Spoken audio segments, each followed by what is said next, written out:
Bonjour tout le monde, bienvenue à ce nouvel épisode du podcast L'État financier. Donc encore une fois aujourd'hui en compagnie de mon collègue Gabriel. Et salut tout le monde, salut JP. Et pour ce nouvel épisode de la saison 7 qui tire à sa fin, là, on est de retour sur les rails d'enregistrement. Même vous allez pouvoir être fiers de nous, chers auditeurs. Là, on enregistre en ce dimanche 10 décembre, donc une journée à l'avance par rapport à nos habitudes. Est-ce qu'on enregistre d'avance parce qu'on est bien occupé les soirées de cette semaine, donc ça nous aurait encore amené à faire un podcast un peu tardif? Absolument, mais soyons fiers, nous sommes extrêmement d'avance.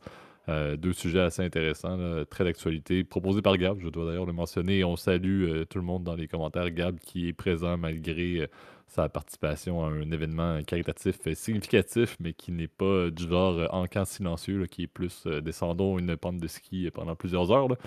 Donc on salue Gab qui survit présentement sur sa chaise, sur l'écran pendant que je le regarde. Mais vous allez voir le sujet assez intéressant là, pour nous amener vers le dernier droit de la saison 7, justement.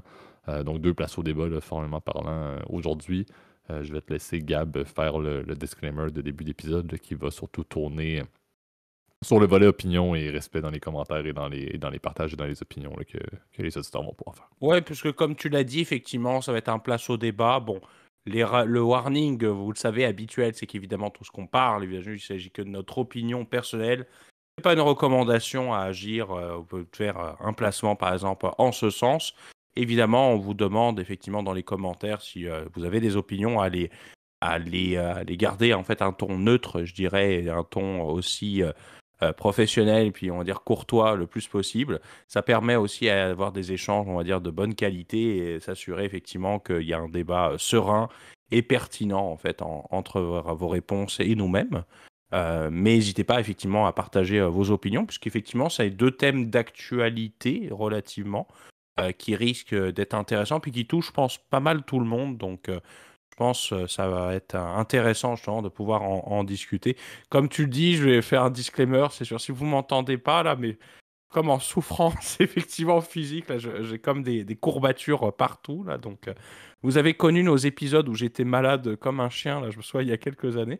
Là, tout Mhm. va bien, rassurez-vous, mais c'est c'est juste que c'est extrêmement douloureux, donc j'essaye de pas. JP me voit là, je garde le buste bien droit là, mais je vais essayer de me concentrer et faire en sorte effectivement que l'épisode soit le plus pertinent possible pour ce soir. Donc, on peut lancer en force l'épisode justement avec le premier des deux places au débat.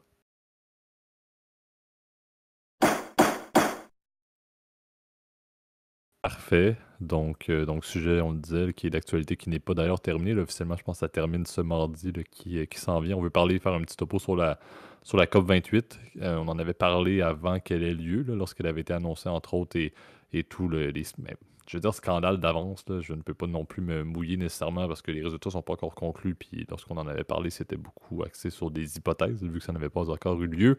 Mais c'était justement mené par les Émirats arabes unis, là, avec un Émirati qui était à la tête, qui était, si je ne me trompe pas, le monsieur Sultan Al-Jaber, qui est aussi le président, si je me trompe pas, non seulement de la COP présentement, mais aussi il est lié à une compagnie pétrolière, là.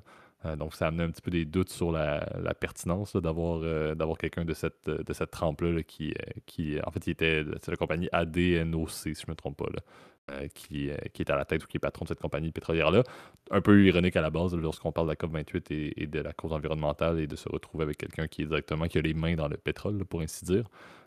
Mais on voit maintenant, comme on dit, on est en ce dimanche, je pense qu'elle se termine mardi officiellement. Il y a énormément de négociations qui se passent présentement entre les différents acteurs qui prenaient part. On sait que c'est toujours un peu la même chose à chaque année, là.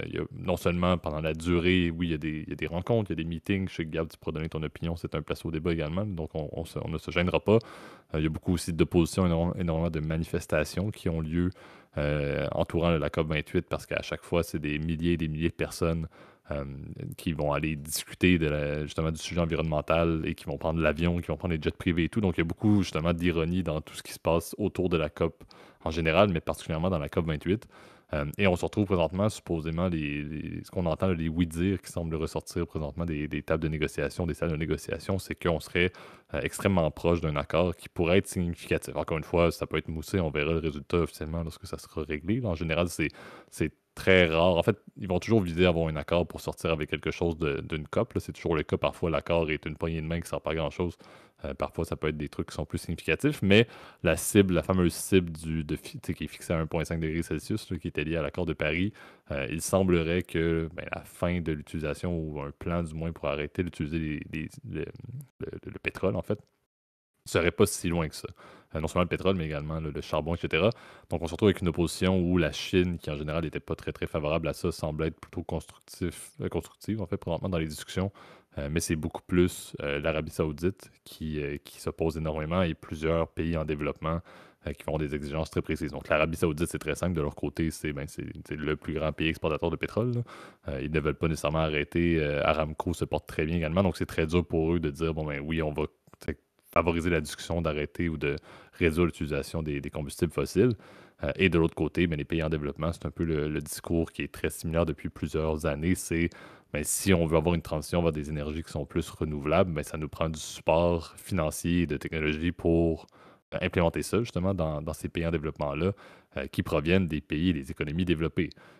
C'est le cas, entre autres, de l'Inde, qui utilise, je pense, c'est encore le trois quarts de leur énergie ou de leur électricité qui découle du charbon, et plusieurs pays en développement qui vont dire, à l'époque, les grandes puissances mondiales qui sont maintenant développées, ils ont pu utiliser les énergies polluantes qu'elles voulaient pour croître. Alors pourquoi est-ce que nous, on ne pourrait pas? Et si on ne peut pas, il faut qu'on ait de l'aide parce qu'on n'a pas les moyens financiers de pouvoir installer du solaire et de l'éolien partout, par exemple. Donc, c'est les deux grands groupes d'opposition. Donc, d'un côté, l'Arabie Saoudite, évidemment, et de l'autre côté, beaucoup les pays en développement. Et c'est peut-être là les grands axes de négociation qui vont devoir rester à être mis en place. C'est petit topo sur l'introduction. Si je partage mon opinion, et je pense que certains vont savoir que je joue un peu volontairement là, des deux côtés, en général autant de la droite que de la gauche, mais mon opinion de la COP est toujours un peu axée avec un volet négatif, là. Je ne crois pas beaucoup à la base aux réalisations de la COP, là. Je pense que ça reste un terrain de discussion intéressant à chaque année, là. Ça reste également un terrain intéressant de manifestation où on parle d'environnement, c'est une bonne chose. Ça, c'est le premier point que je veux dire, là. J'aime la COP parce qu'on en parle, et même s'il y a des personnes qui sont détracteurs, ils ont en général, là oui, ça peut être un petit peu plus compliqué au niveau des Émirats arabes unis que dans certains autres pays, là, mais les manifestations contre la COP sont également bien documentées. Les médias font attention également à parler des deux côtés, là, autant des négociateurs et des personnes membres ou des acteurs membres que des personnes qui s'y opposent, qui ne peuvent malheureusement pas prendre part aux négociations.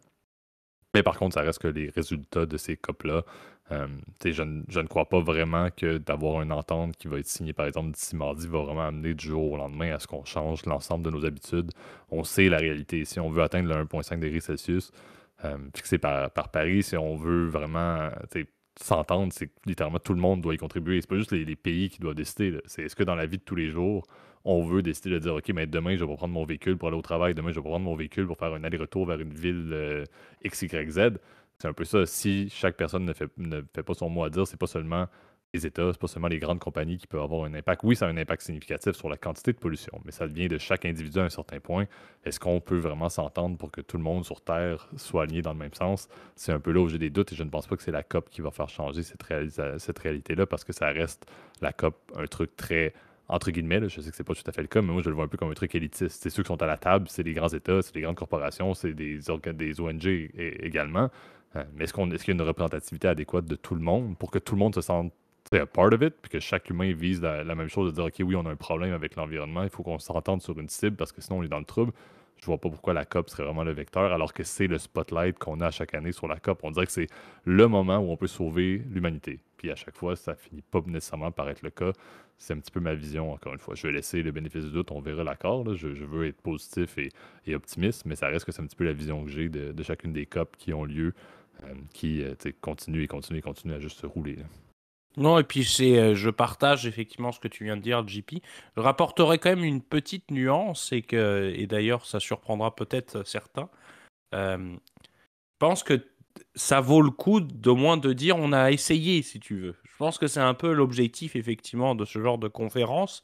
C'est au moins de poser un cadre effectivement standardisé, on va dire, de réflexion entre États, justement sur ce genre d'enjeux climatiques, comme tu l'as dit, les fameux objectifs 2035, 2050, etc.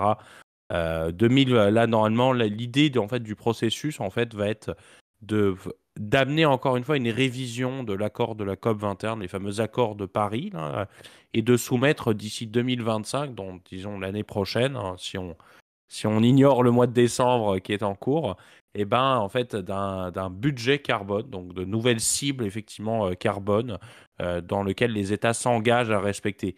Et le problème principal, tu l'as dit, de tous ces, malheureusement de toutes ces conférences-là, c'est que tu as des engagements, mais ces engagements-là ne sont pas encadrés dans la loi. D'ailleurs, il n'y a pas d'autorité à proprement parler qui va aller contrôler réellement l'impact effectivement qu'un État a sur sa politique climatique. C'est droit de regard de chaque État de faire ce qu'il veut effectivement avec son climat. Par contre, effectivement, ces répercussions-là sont à échelle mondiale. C'est là où on voit que les plus gros pays pollueurs de la planète, en l'occurrence bah, la Chine, les États-Unis, l'Inde, eh ben, effectivement, on est aussi pas très loin non plus. Hein. Faut pas nier la réalité. La Russie aussi est un pays aussi qui consomme énormément en énergie. Eh ben, malheureusement, on a un impact sur l'ensemble des pays du monde, notamment des pays qui, pour le coup, sont un peu en marge de la mondialisation, là, mais on le voit par exemple dans les îles du Pacifique. Je ne sais pas si tu avais vu ça il y a quelques années où tu avais le speech, donc le discours d'un des premiers ministres, je crois que c'était du Vanuatu, où il l'avait fait dans l'eau, tu vois, pour dire, en fait, ça se trouve, dans quelques années, on n'aura plus de pays, tout simplement, parce qu'on sera sous l'eau, en fait. Donc, euh, c'est euh, c'est ça qui est assez effrayant, effectivement, dans ce genre de scénario. Et bon, l'idée est de dire, voilà, au moins on a essayé. Et dans les faits, c'est vrai que, comme tu l'as dit, effectivement, il n'y a pas pas d'engagement réellement. D'ailleurs, les États peuvent même sortir complètement du dispositif d'accord de Paris. Ça n'a aucune incidence. On l'avait vu avec les fameux accords de Paris quand Donald Trump avait sorti, puis que finalement Joe Biden a dit, ah bah non, finalement, on re-rentre dedans. Enfin, tu vois, c'est pas la signature que tu signes dans ce genre d'accord n'est pas en fait c'est de la bonne foi. C'est pas non plus comme par exemple quand tu émets de la dette par exemple ou des trucs où tu te bases effectivement sur la capacité économique de l'État de percevoir des impôts pour repayer effectivement cette dette-là. Donc c'est un peu différent. Ça n'a pas la même portée, on va dire, juridique, effectivement, ce genre de signature. Et on l'a bien vu, d'ailleurs, on est en delà, en fait, effectivement, des cibles qu'on s'était à l'origine données il y a quelques années. On voit que on a atteint un retard et effectivement, on parle de plus en plus, effectivement, d'électrification des transports. On en avait d'ailleurs parlé, et puis je sais que JP, toi, c'est une thématique qui t'intéresse. Moi, je pense qu'effectivement, il faudrait d'abord qu'on parle, avant de voitures électriques, qu'on parle d'abord de transport en commun. Parce que c'est bien beau, mais quand tu vois dans certains pays où les réseaux sont complètement à la ramasse, je veux dire, complètement en retard, je veux dire, on peut même être à blâmer, tu vois, au Québec ou au Canada, où on est quand même très à la traîne au niveau des transports en commun par rapport à ce qui se fait en Europe ou dans d'autres pays du monde. La Chine, par exemple, a pris énormément d'avance. Hein. On voit, ils ont fait créer énormément de réseaux de transport dans les grandes agglomérations chinoises comme Shanghai ou comme Pékin, ou même Hong Kong aussi, qui sont vraiment développés là-dessus dans les réseaux de rails ou puis de trains à grande vitesse électrifiés. Donc, c'est des problématiques, je pense, qui sont intéressantes toujours à traiter dans le cadre du podcast. Puis je trouve que, tu vois, malgré que ce soit un place au débat, eh ben, on essaye de comprendre effectivement c'est à quoi la portée effectivement de ce genre de signature. Je pense que quand même il y a quand même un défaut d'image sur la COP 21, pardon, pas 21, mais donc du coup 28 de cette année.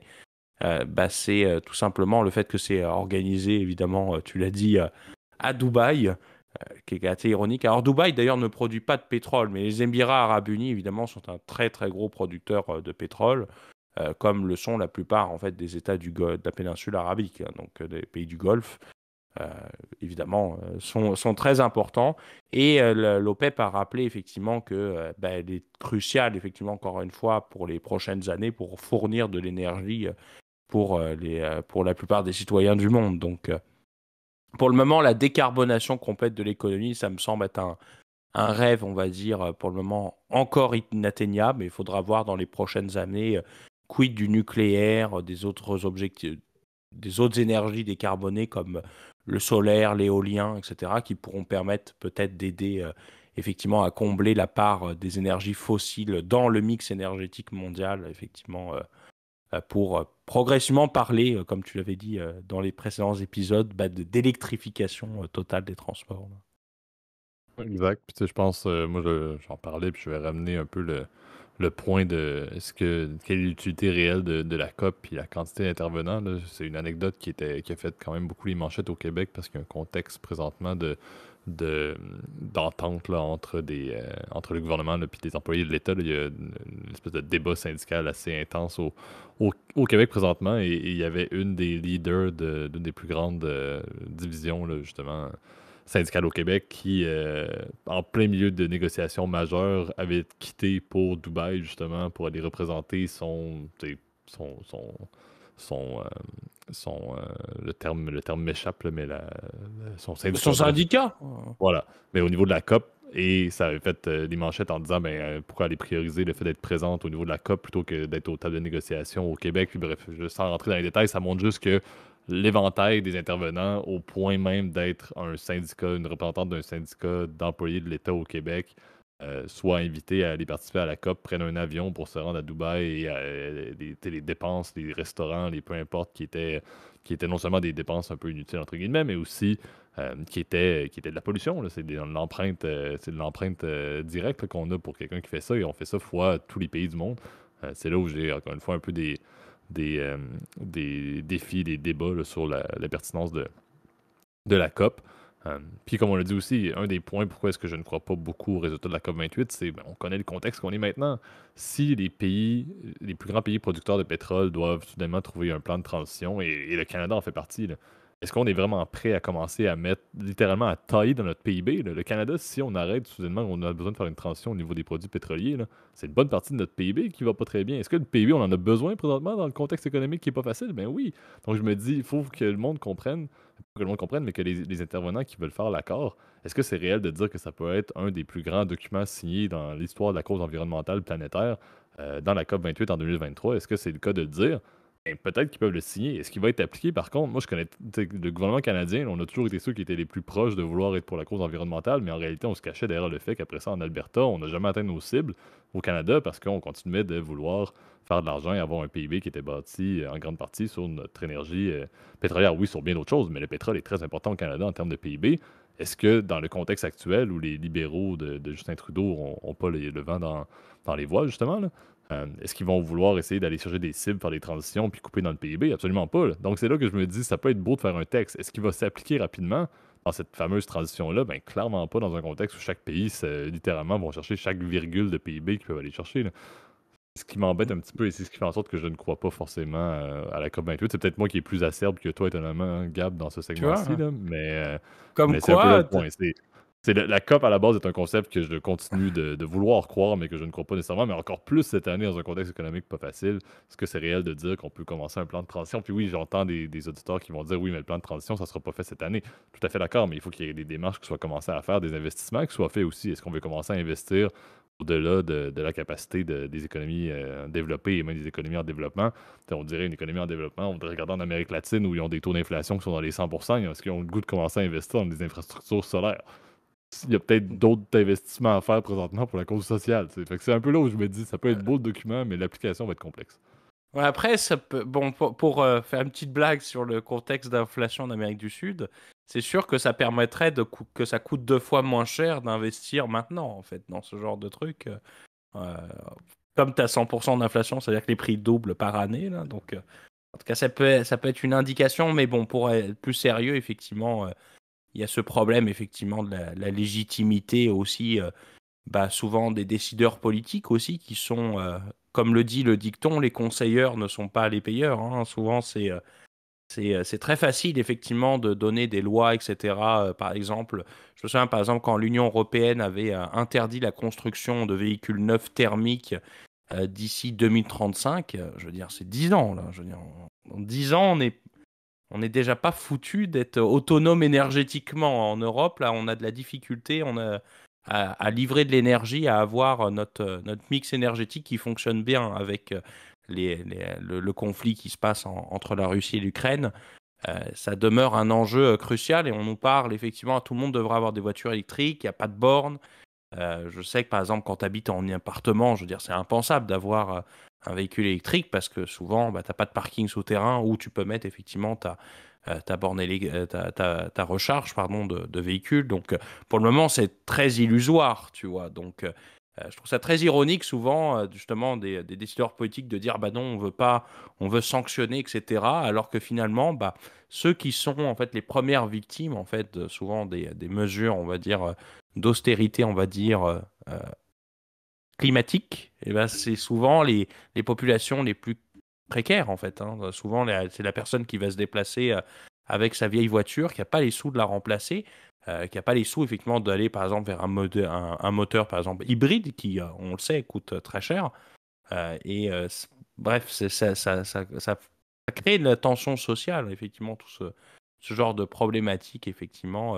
Le conflit, par exemple, des Gilets jaunes, comme on avait eu en France il y a quelques années, bah, c'est très en lien, effectivement, avec cette déconnexion parfois qu'ont les décideurs politiques qui, on l'a vu dans ces conférences-là, signent des beaux papiers, etc. Mais dans les faits, eh ben, ceux qui subissent les conséquences de tout ça, bah, souvent, c'est le consommateur lambda, effectivement, qui se retrouve à parfois subir les conséquences de quelque chose qui ne le concerne pas. Alors que, comme on l'a dit, bah, les plus gros producteurs de carbone, c'est surtout les États-Unis, la Chine, la Russie et l'Inde, tu vois, qui doivent effectivement faire vraiment des efforts pour déjà avoir des politiques, effectivement, de contrôle de la qualité de leur air, etc. Bah, tout simplement, en fait, c'est ça, avoir des critères environnementaux sur tout, en fait, qui sont beaucoup plus élevés, là.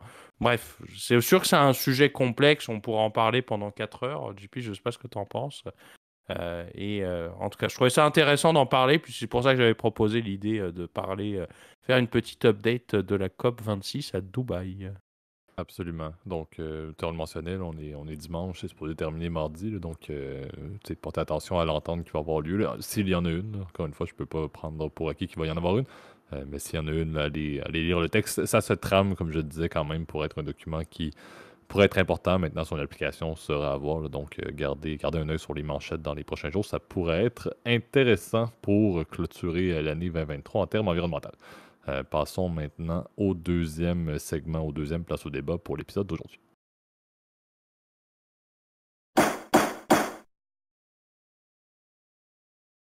Parfait.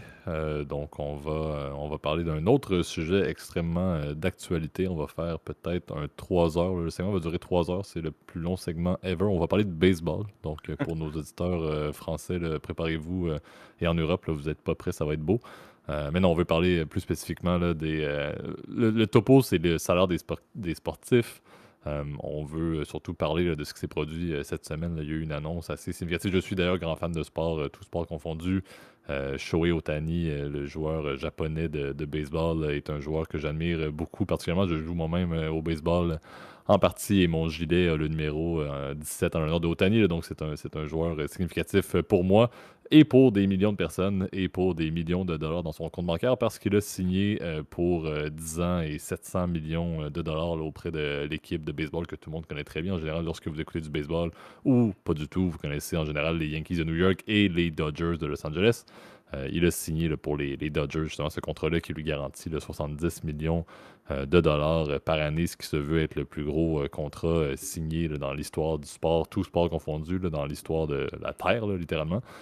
Ohtani est un joueur particulier, là, je dois le soulever à la base avant qu'on entende le sujet un petit peu plus. Ohtani est un joueur qui, au baseball, joue deux positions. Donc, il peut être lanceur, ce qui est en général les positions les plus payées là, dans le sport. Mais il peut également jouer en tant que frappeur. Là. Donc, il est très bon frappeur et très bon lanceur. C'est un joueur le two-way. Là. Ça n'arrive presque pas. Il y avait un joueur à l'époque, justement, des Yankees, de l'autre équipe que je vous ai parlé, qui s'appelait Babe Ruth, qui avait ce même genre de ces capacités-là. Personne d'autre est capable de le faire. Là. C'est quelque chose au baseball que personne n'a jamais pu faire, là, de lancer et frapper aussi bien jamais. Là. Donc, c'est vraiment une super vedette japonaise. Et cette signature-là est significative parce que ça transcende un peu comme l'a été Ronaldo à l'époque, un peu comme l'a été Messi Ronaldo, c'était à Al Nassr, puis Messi, entre autres, à l'Inter Miami. Là, ça apporte beaucoup plus que ce qu'il va donner sur le terrain. Ohtani, c'est exactement ça. Ohtani, c'est quelqu'un que son gilet va se vendre à travers le monde. Le gilet des Dodgers va se vendre avec le 17 et Ohtani dans le dos partout. Le voyage et le stade, le Dodger Stadium à LA va être rempli en grande partie par un paquet de fans qui vont venir à LA juste pour le voir parce que c'est un joueur aussi significatif que cela. On en parle sans bon sens. Et ça amène justement le débat de dire que le salaire des sportifs n'est plus du tout lié uniquement à leur performance. Si un sportif est en mesure d'avoir, non seulement d'être bon, c'est sûr qu'il faut quand même que tu aies une base de talent au niveau de ton sport, mais que tu es capable d'avoir une emprise sur le public et sur les sponsors qui est significatif, toutes les équipes vont vouloir s'arracher. Tu sais, Ohtani, ça garantit énormément de sponsors, entre autres en Asie, par exemple. Il y a beaucoup de sponsors japonais qui vont vouloir avoir des commandites avec les Dodgers, donc ça apporte beaucoup d'argent au niveau des Dodgers. Ça apporte beaucoup aussi. Bon, c'est sûr que les Dodgers vont faire de l'argent comment sur Ohtani? Ils vont faire de l'argent avec les pubs, les commandites. Ils vont faire de l'argent parce qu'il y a de l'argent qu'ils obtiennent de la Ligue là, pour la performance. Là, c'est sûr que Ohtani dans les Dodgers va contribuer à ce qu'ils vont pouvoir gagner des matchs, là, on s'entend. Donc, il y a quand même une logique de return on investment qui est assez significative. Certaines personnes vont dire 700 millions sur 10 ans, ça n'a aucun bon sens en US en plus. C'est fascinant comment est-ce qu'ils vont faire pour pouvoir rentabiliser ça. Mais en réalité, avec toutes les entrées de capital qu'ils peuvent obtenir, on pourrait faire un IRR quasiment, puis voir que c'est un investissement qui est tout à fait favorable à faire. Ce qui devient absolument fou, c'est de se poser la question de dire quelle est la limite. Est-ce qu'on arrive à mettre une nouvelle balise avec un 700 millions sur 10 ans? Avant, c'était Ronaldo. Le Ronaldo était à combien? Et Messi, il était dans ces eaux-là aussi. Là. Ronaldo, c'était 536 millions pour 2 ans avec Al Nasser. Messi avait signé avec, bref, 174 millions sur 4 ans avec Barcelone. Bref, et on en nomme là, dans tout sport confondu, mais le football et le baseball sont quand même très hauts dans la liste. On se retrouve quand même avec quelle est la limite? Quelle va être la limite au final de ce qu'un joueur ou un sportif pourrait être payé? Et je pense que c'est vraiment axé sur tant et aussi longtemps que les compagnies vont être prêtes à sponsoriser le joueur et l'équipe pour des sommes qui vont être de plus en plus faramineuses. Ça n'arrêtera jamais et je pense que c'est tout à fait cette réalité-là. Ohtani, la différence de plusieurs autres grands sportifs, Ronaldo est un petit peu différent parce qu'il est très, entre guillemets, le cocky, si on peut dire.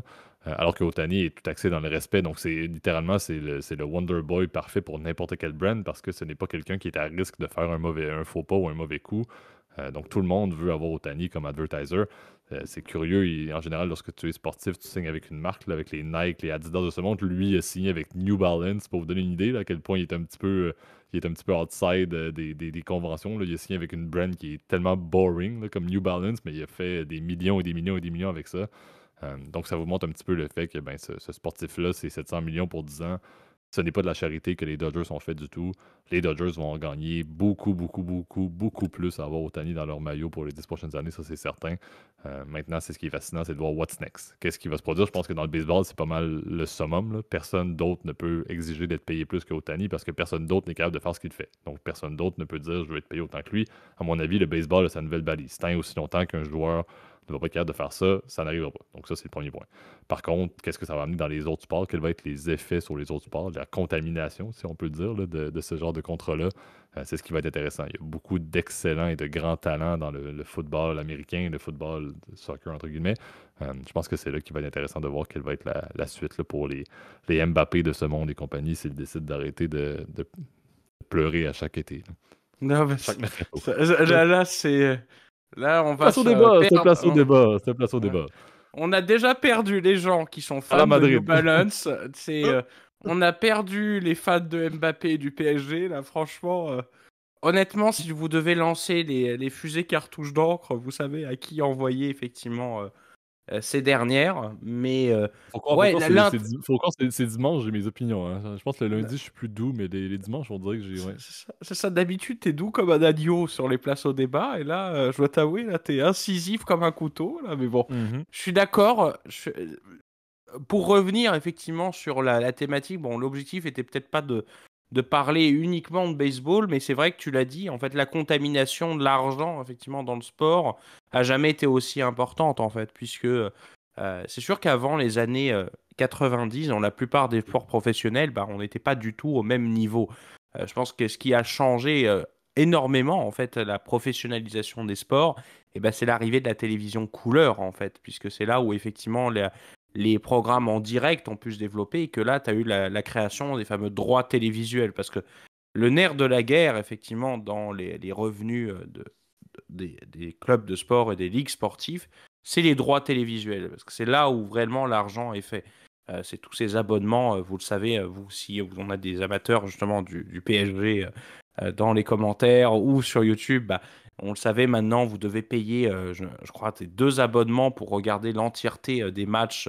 Il y a plusieurs diffuseurs, etc. Donc, dans le baseball, je t'en parle même pas parce que tu as un diffuseur local, tu as le diffuseur à aller dans le marché à l'extérieur. Tu as certains matchs qui sont, par exemple, je crois, des jeudis soirs, qui sont diffusés sur Apple TV+. Donc, c'est extrêmement complexe, mais les droits télévisuels sont extrêmement importants pour le club et c'est une façon évidemment de générer des revenus constants. Il y a aussi des mécanismes évidemment on appelle ça des equalization payment. Donc c'est comme des montants qui permettent de redistribuer l'argent entre les clubs les plus riches et les plus pauvres, tu vois. Contrairement aux ligues européennes où souvent bah, c'est basé sur le résultat de la saison précédente. Typiquement en Ligue 1, c'est comme ça que c'est fait. Et puis c'est la même chose en Première Ligue. C'est basé sur le classement. Puis les clubs relégués, évidemment, reçoivent le moins de sous. Donc ce qui crée aussi toute une dépendance par rapport au classement. C'est là où ça devient crucial, effectivement, de garder des places européennes. Parce que pareil, encore une fois, c'est des sous.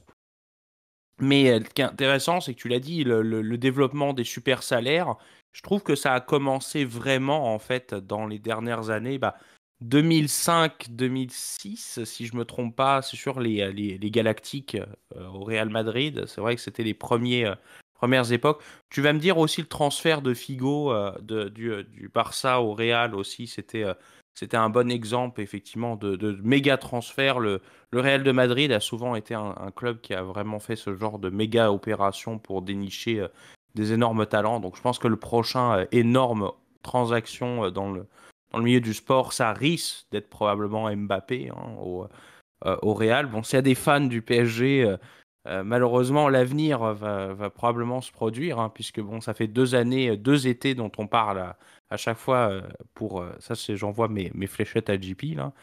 Ça fait 2 étés qu'on on en parle, effectivement, et ça risque probablement d'être l'avenue la plus probable pour Mbappé après son passage au Paris Saint-Germain, à part s'il gagne la Ligue des Champions à Paris, puis peut-être que la prolongation sera effectivement évoquée. Euh, mais l'idée, c'est ça, c'est qu'il y a eu l'argent aussi, par exemple, du Qatar, l'argent aussi des pays du Golfe aussi a énormément contribué aussi à augmenter les valorisations. Euh, L'idée est qu'aujourd'hui, en fait, la plupart des équipes de sport sont vues comme un peu comme de l'art, tu vois. C'est vu comme des actifs qui ont une valeur intangible, qui génèrent pas de flux monétaire, parce que souvent surtout les clubs, par exemple dans la péninsule arabique, bah, ça fait pas d'argent, ça génère pas de profit, tu vois, à proprement parler. Où ça venait, on parlait d'EBITDA dans nos épisodes précédents, bah, ça génère pas d'EBITDA, hein, fondamentalement une équipe de foot. Oui, tu as effectivement des opérations dans lesquelles tu vas aller chercher des ventes de maillots, comme tu l'as dit. Donc, les fameux numéro 17 Otani, peut-être qu'ils vont se vendre chez les Dodgers. Mais dans le fond, quand tu payes ce genre de superstructure, tu payes surtout du pouvoir marketing. Tu vois, tu te payes en fait une histoire. L'intégration à une histoire, l'histoire d'un club qui est important.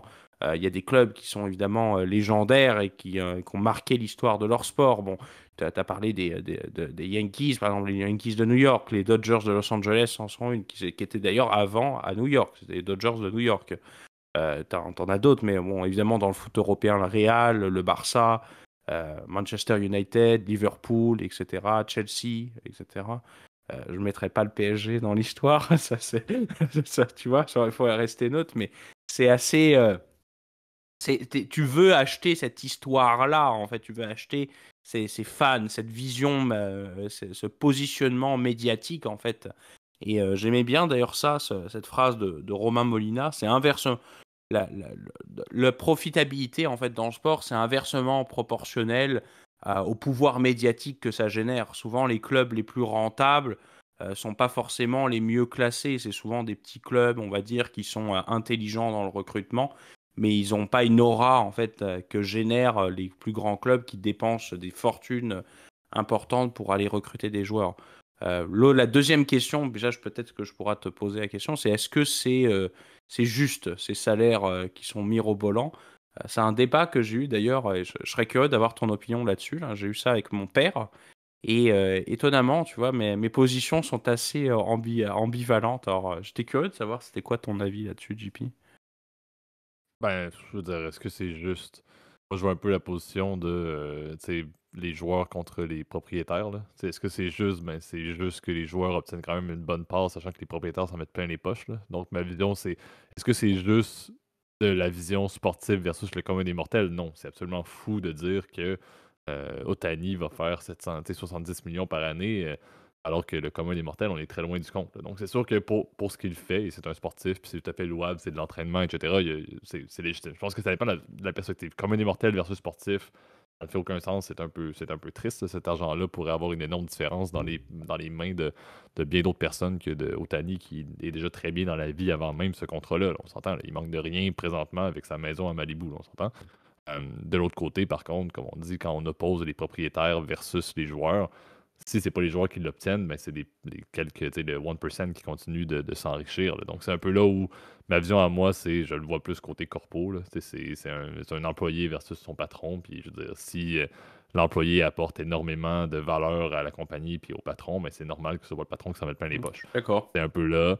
Et encore une fois, la majorité des ligues sportives, ben, ils ont un peu une logique syndicale. Il y a une association des joueurs et tout qui font en sorte que c'est négocié, c'est légitime et les conditions sont tellement changeantes dans le monde du sport avec le streaming, avec il y a tellement d'évolutions là-dedans qu'au moins les balises sont mises. Oui, c'est absolument fou et c'est sûr qu'à un certain point, c'en est fascinant là, de dire que pour la même chose, je le disais, pour la même chose que Babe Ruth faisait dans les années 1900, ben, Otani se fait payer. Babe Ruth, il n'a jamais vu 70 millions dans sa vie. Là, il a fait 70 000, mettons, dans sa, je dis n'importe quoi, là, mais c'est juste fou de dire Après, il y qu'il fait avait la même chose. l'inflation aussi. Il y avait l'inflation, mais Il y c'est avait vrai l'inflation, que je suis 100% d'accord.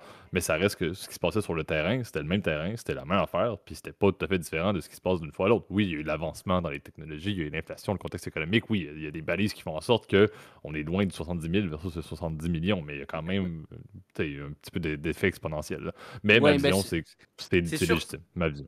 C'est ça, et puis c'est surtout qu'effectivement, entre-temps, la rentabilité a quand même augmenté. Alors, j'ai peut-être pas été très clair d'ailleurs dans mon propos d'avant. C'est sûr que c'est plus les ligues américaines génèrent souvent beaucoup plus de profits. Pour vous donner un état de la chose, là, la NFL génère plus que je crois que les plus grands championnats européens combinés, pour te dire. Donc en termes de droits, donc la NFL, c'est la ligue de football nationale de football américain. Hein. Rien qu'aux États-Unis, ils font plus que l'Europe entière, pour te dire, un continent versus un pays. Parce que tout, effectivement, la monétisation effectivement du sport a été bien meilleure, je pense, qu'au niveau des sports, on va dire, américains. Il y a la logique commerciale est aussi beaucoup plus importante. Vous avez peut-être probablement entendu parler de la grande messe du Super Bowl chaque année, donc le fameux spectacle de la mi-temps. Tout ça fait partie effectivement de l'entertainment à l'américaine, en essayant effectivement de vendre des places horriblement chères du coup, pour aller voir le football américain. Mais c'est un peu la même chose dans les autres sports, les autres ligues, en tout cas les autres ligues américaines sport. Et souvent la rentabilité est un peu plus élevée. Donc souvent c'est là où tu as t'as un bargaining agreement, c'est le nom exact, et qui s'appelle donc c'est comme une convention collective qui régit en fait les salaires et la négociation salariale en fait entre les joueurs et les clubs. Donc c'est très complexe effectivement le mécanisme, je dirais pas non plus dans les détails, ça dépend de chaque ligue, etc. Tu as des mécanismes comme je t'avais parlé avec le revenu sharing, donc le partage des revenus où tu as des paiements qui sont envoyés aux clubs les plus pauvres versus les plus riches, donc ceux qui génèrent beaucoup plus de revenus pour s'assurer qu'il y a une homogénéité dans la ligue. Mais c'est vrai que quand même les clubs avec un aura médiatique beaucoup plus importante sont capables d'aller chercher c'est ça, des grands joueurs de classe mondiale. Moi, je pense que c'est faire parce que quand même la carrière d'un joueur, surtout celle d'un lanceur dans le cas d'Otani, est beaucoup plus réduite. Hein. Souvent, les lanceurs comme Otani souvent se blessent l'épaule, etc. Juste pour l'information, d'ailleurs pour les gens qui suivent pas le baseball, moi je suis pas beaucoup là, mais le fait de lancer par exemple sans comment dire lancer, ça va tellement à une vitesse importante, c'est comme si on te disloquait l'épaule, toi, à toi. Alors, en termes de puissance dans le poignet puis dans l'épaule qui est générée, souvent, les joueurs peuvent pas jouer tous les soirs, en fait. Tu peux pas lancer des balles tous les soirs. Tu peux lancer, comme je te l'ai dit, à peu près une centaine avant d'aller te reposer pendant plusieurs jours. Et tu mets plus d'effort effectivement sur ton bras parce que ça peut te blesser. Otani a cette force qui peut jouer dans le même match, dans certains matchs hein, seulement, parce que rappelons un match de saison, en tout cas dans la ligue de baseball, c'est 162 matchs. Donc je vous assure qu'il va pas lancer 162 matchs, il va en lancer une vingtaine à peu près à tout péter. Et puis il y a d'autres lanceurs remplaçants qui sont là. Et tu as des lanceurs spécialisés effectivement dans les autres rondes. Donc par exemple, de la sixième à la neuvième manche, bah, c'est là où des fois tu as des lanceurs remplaçants qui s'occupent effectivement de remplacer le lanceur partant. Euh, c'est très complexe, mais par contre, Otani est capable de jouer, par exemple, quasiment tous les soirs à la batte. Donc, c'est sûr que c'est un joueur crucial. Donc, si on ramène, par contre, par saison, puis aussi par partie jouée, bah, finalement, c'est quand même moins qu'effectivement les joueurs de football, et encore plus les joueurs de football américain, qui, pour le coup, font à peu près, je crois, c'est 17 matchs à peu près par année dans la saison régulière de la NFL où il joue réellement, voire moins si tu fais pas le Super Bowl et les playoffs. Là. Donc, évidemment, c'est plus physique aussi. Donc, je pense pas que tu puisses faire 60 matchs de football américain par année parce que je pense que tu risques de pas très bien finir là. Mais c'est l'idée pour dire que tout est relatif. Effectivement, c'est relatif à la rigueur physique, évidemment, sur le corps, sur la longévité de la carrière, etc. Moi, personnellement, si je devais choisir un sport uniquement sur la paye, ce serait probablement le golf, parce que c'est vrai que c'est là où vraiment les sous sont là. Honnêtement, c'est pas un problème. Si vous cherchez une retraite dorée et que vous avez du talent, parce que probablement pour être champion, il en faut quand même, et ben, je pense que j'irais probablement sur du golf ou du polo. Ça peut être, ça pourrait être pas mal. Effectivement, je pense que ça clôture bien. Il y a le basket également, qu'il ne faut pas oublier, là. Tony C'est Parker vrai, a c'est eu vrai. une excellente carrière et a fait bien de l'argent aussi dans un sport qui, bon, oui, tu as 82 matchs, là, mais c'est pas aussi physique, là. Mais bref, oui, effectivement, le sport est appelé à continuer à payer ses talents et ses vedettes de plus en plus. On verra où est-ce que c'est que la limite, mais c'est quand même une balise assez significative là, que Ohtani et son contrat là, auprès des Dodgers ont relevé, là. Donc, c'est ce qui met un terme à l'épisode d'aujourd'hui. Merci, Gab, comme toujours, pour ta contribution à l'épisode. Et merci d'ailleurs pour la proposition des deux sujets également, comme je te le Avec mentionnais au début plaisir. du podcast.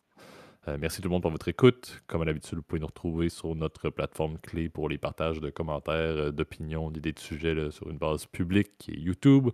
N'hésitez pas à aller mettre justement là, ces opinions-là, ces commentaires-là dans la zone commentaires. Sinon, dans la zone de description, Gab met l'adresse courriel à laquelle vous pouvez faire le même genre de partage, mais de manière plus privée.